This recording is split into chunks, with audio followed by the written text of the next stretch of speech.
walls were covered in ashes from battles. Gunnhild sat in a hall of stone. She was the mother of 3 kings. She loved them, but she knew she would never save them, not even from themselves.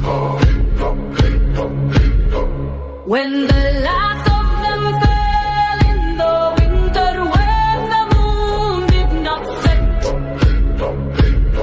she left.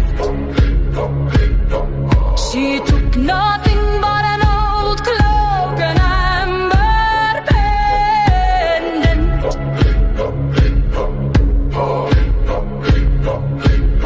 She was no longer a queen, not a mother.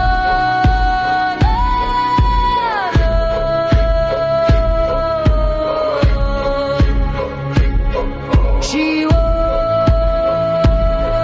the one who survived.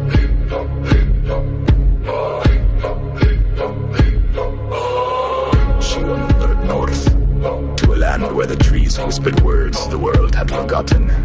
She slept by the rock-sade roots and at night sang old songs to the gods who had long since stopped answering. But the wolves followed her, not because they feared her, but because they knew that the blood of the wild remained in her.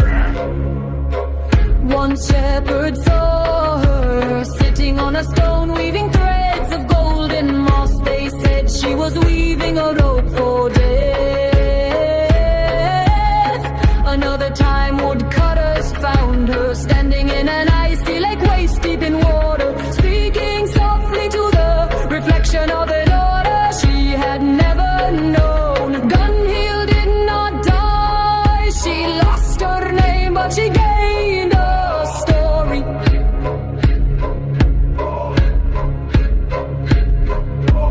People began to call her Legend of love!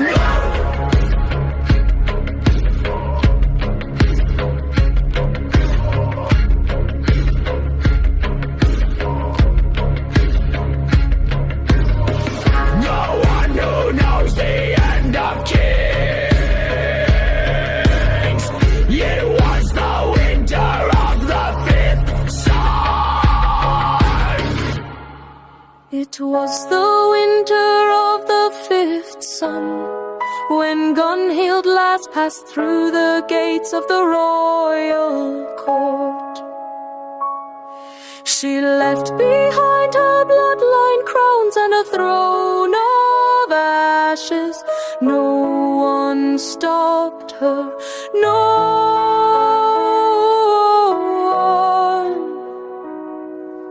one. God.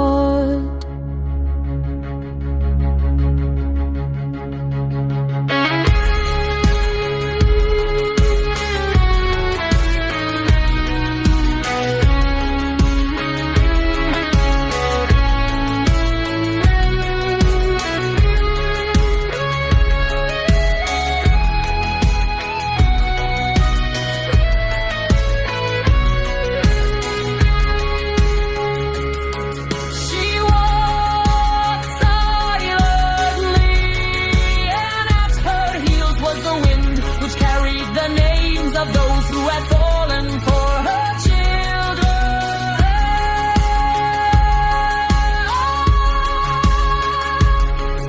She wandered through a world that belonged to no one, over mountain ridges where lichen grows in the shape of runes, over swamps where tracks are lost, and only the crows know who came and who never returned. In one remote village they called her the Old One of the Needles, because she slept under spruces and spoke only to the trees. But those who knew blood recognized her, and they knelt.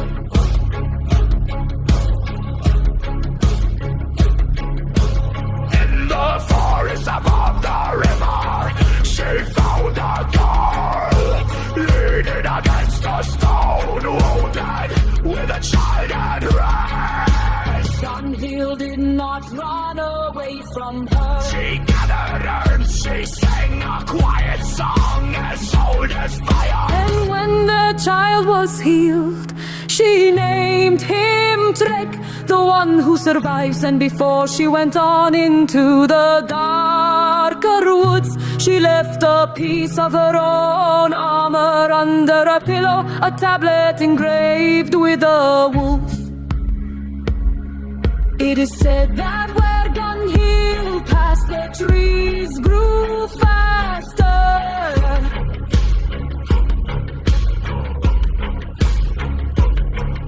and the animals fell silent, that those who weep in pain at night will sometimes see her sitting at their feet, her hand on their chest, and in the morning the pain will ease.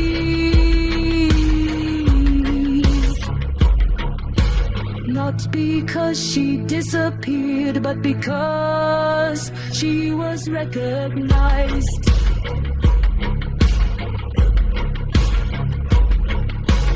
No one knows when Gunnhild last breathed, but once in a took it all carved into the rock.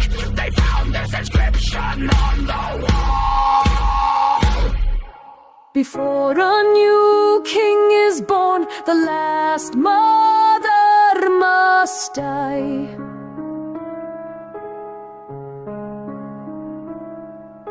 When you call my name, I will come.